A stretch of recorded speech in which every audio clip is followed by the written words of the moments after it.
Vatican shock. Pope Leo XIV was escorted from church by police.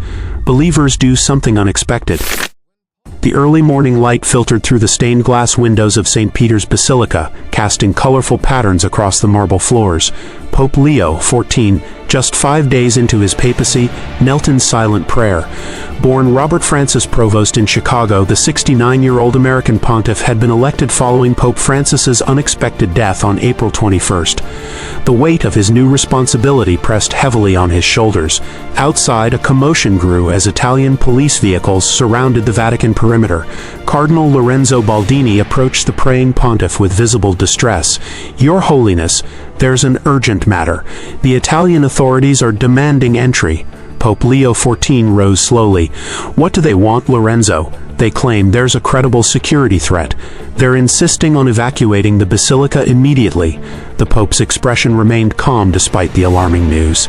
"We have hundreds of faithful gathered for morning prayer. We cannot cause panic." The police commander insists it's non-negotiable, Holy Father. Pope Leo XIV nodded solemnly. "Then we shall cooperate with dignity. The safety of the faithful comes first." Neither man could have imagined what was about to unfold. By 8:30 a.m., St. Peter's Square teemed with both the faithful and curious onlookers drawn by the unusual police presence.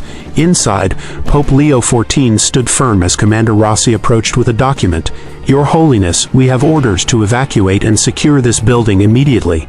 The Pope scanned the paper. "This states a security threat, yet provides no specifics. I need more information before disrupting morning mass." Rossi's expression hardened. "I'm not authorized to provide details. You must comply now." Cardinal Baldini intervened. "Commander, surely we deserve—" "The order comes directly from above," Rossi interrupted. "Either you evacuate voluntarily, or we will enforce the order." Pope Leo XIV looked around at the gathering worshippers, many filming the confrontation on phones. "Commander, let us complete the morning prayers. It will take just 20 minutes. I have my orders. Everyone must leave now." The Pope stood his ground. "Then I must respectfully decline until I understand the nature of this threat." Rossi signaled to his officers. "Then you leave me no choice." The images shocked the world. Uniformed officers physically escorting Pope Leo XIV from St. Peter's Basilica. The pontiff remained serene as they guided him firmly by the arms, his white cassock a stark contrast against the dark uniforms surrounding him. Father Miguel Suarez, witnessing the scene, began live streaming. "They're removing the Holy Father," he exclaimed in disbelief, his hands shaking as he captured the unprecedented moment. Outside, gathered faithful gasped as the Pope emerged, flanked by officers. Some fell to their knees in prayer. Others began chanting, "Liberate il Papa, free the Pope." Sister Teresa Key, a nun who had traveled from Naples for the morning blessing, couldn't contain her tears. "In all my 70 years, I never thought I'd witness such disrespect to the Holy Father."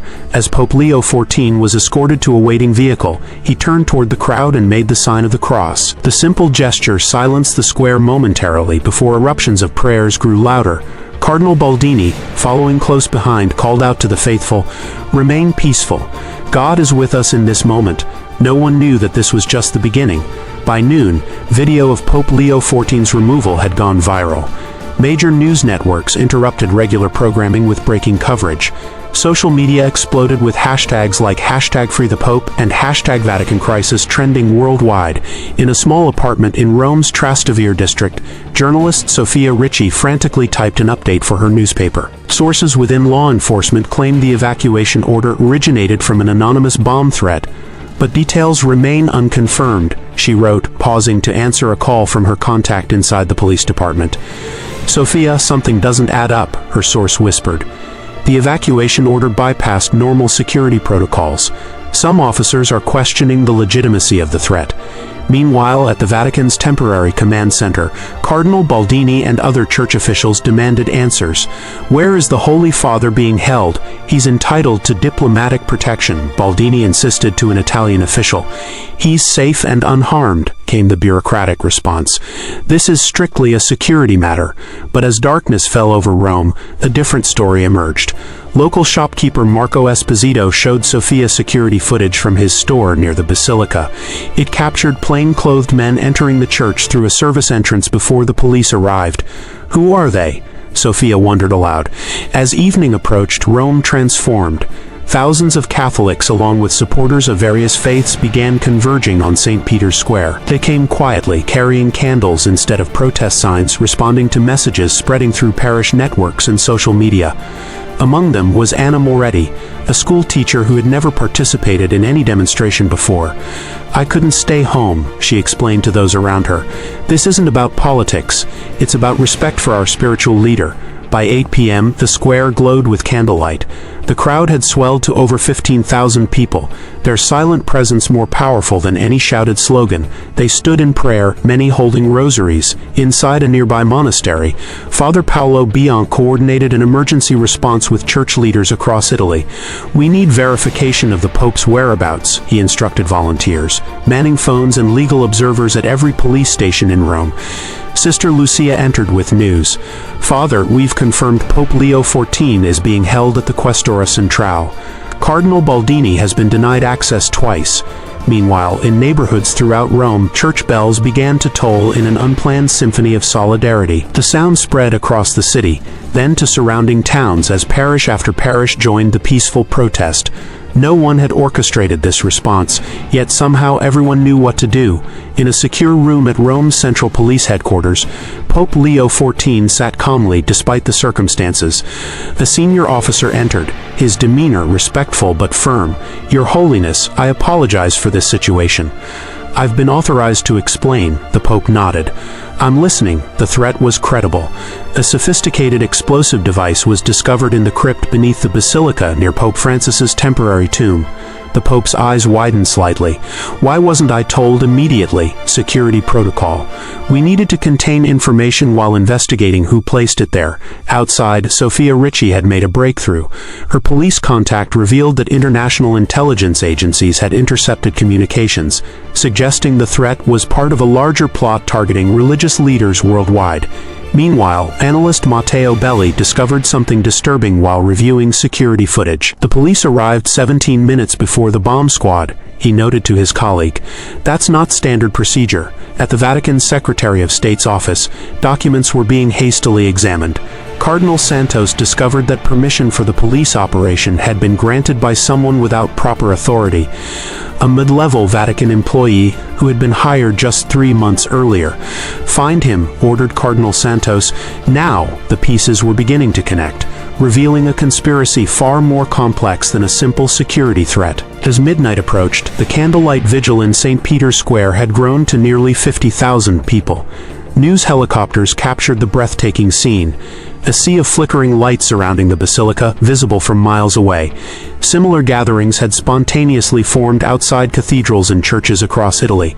In Milan, Turin, Naples, and dozens of smaller cities, people gathered in silent prayer.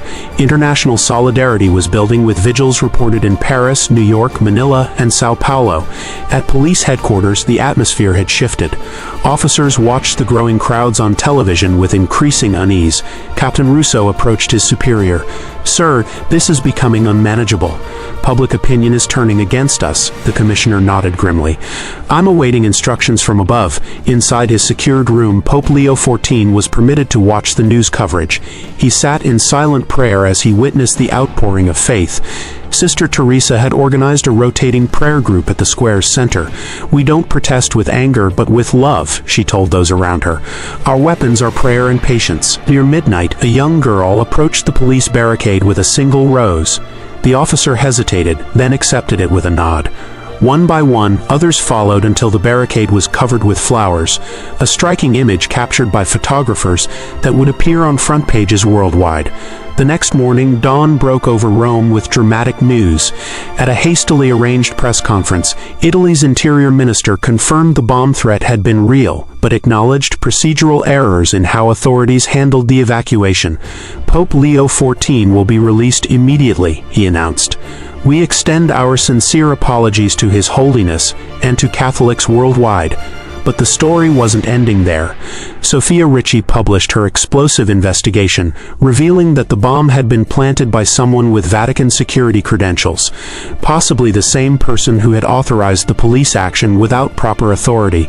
Cardinal Santos confirmed at a separate briefing, "We are cooperating fully with authorities to identify those responsible for this security breach. It appears certain individuals exploited legitimate security concerns for their own agenda." By mid-morning, Pope Leo XIV was escorted back to Vatican City, where cheering crowds greeted him.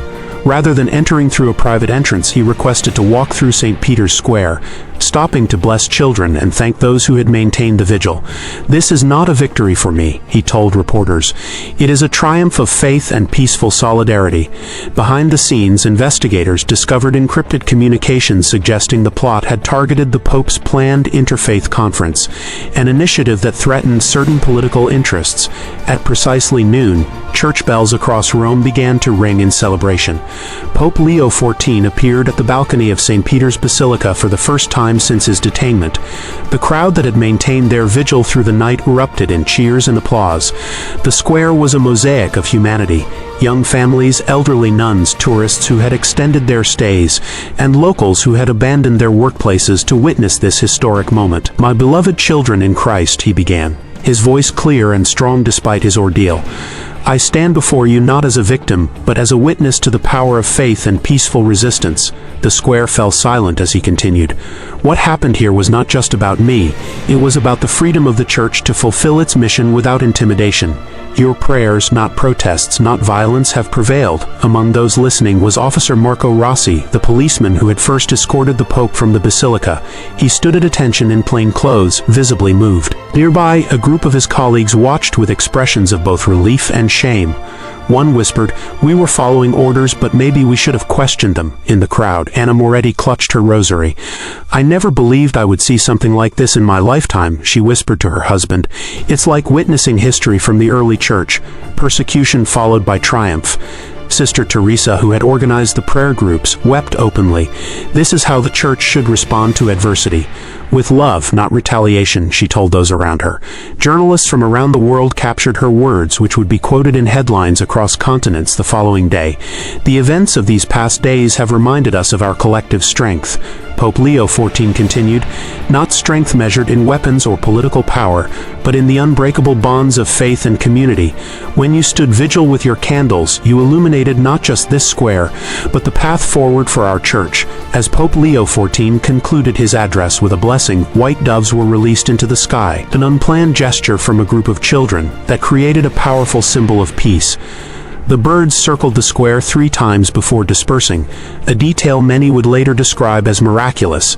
Meanwhile, in a secure location, investigators were questioning a Vatican employee with connections to powerful political interests, opposed to the Pope's progressive interfaith initiatives. Documents recovered from his apartment revealed communications with extremist groups in multiple countries, suggesting a coordinated attempt to undermine the Pope's planned dialogue with Muslim and Jewish leaders.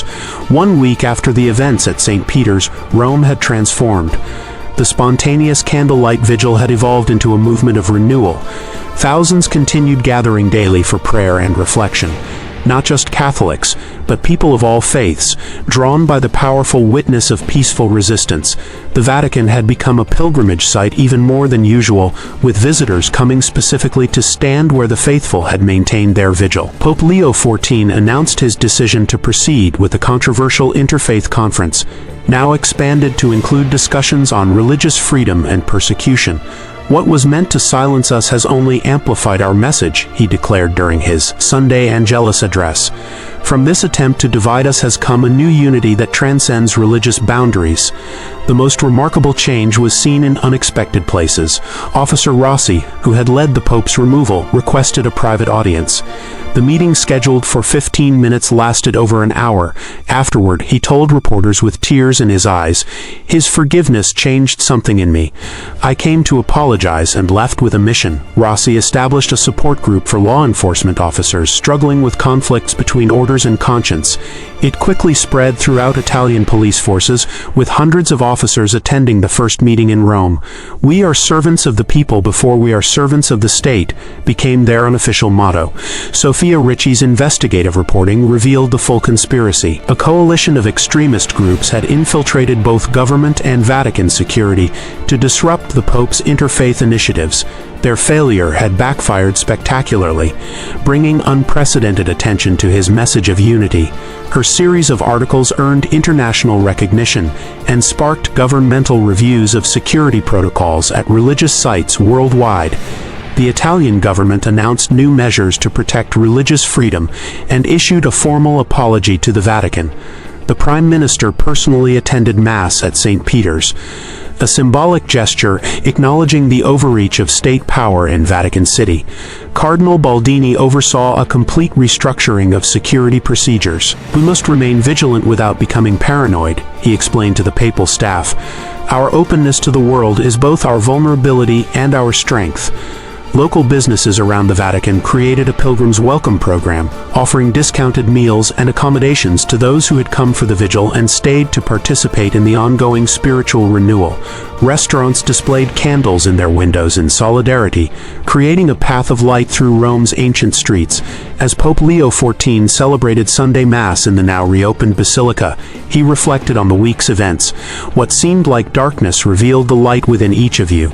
You transformed a moment of crisis into a testimony of faith. When they came to remove me from this holy place, they did not understand that the Church is not confined to these walls, no matter how sacred. The Church lives in your hearts, in your courage, and in your love for one another." Outside, St. Peter's Square remained filled with people from around the world. Their candles now unnecessary in the bright sunshine, but their presence a lasting reminder that the faithful, united in peaceful purpose, can indeed do something incredible. Children played where police barricades had stood days earlier. Elderly pilgrims shared stories with young students, Muslims, Jews, and Christians, engaged in respectful dialogue, a living preview of the Pope's vision for the upcoming conference. And on the steps where the Pope had been led away, someone had placed a simple bronze plaque with words from the Gospel: "Blessed are the peacemakers, for they shall be called children of God." It would remain there for generations, a testament to 5 remarkable days in May when faith overcame fear.